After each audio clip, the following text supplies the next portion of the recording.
Hello mga mamshis!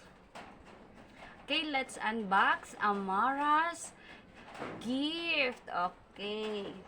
Ngayong araw, ito i-unbox na natin. Titingnan natin kung anong mga laman ng kanyang regalo noong binyag niya. So, first one. Okay, anonymous siya. Hindi nakalagay yung pangalan.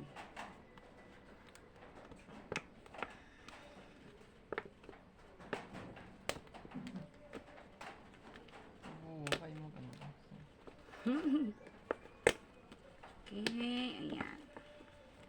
Dandahanin lang natin para hindi masira yung paper bag. Sayang. Okay, so ang laman niya ay ito, mga damit. Ang ganda. Okay, turn po siya na shorts at saka damit.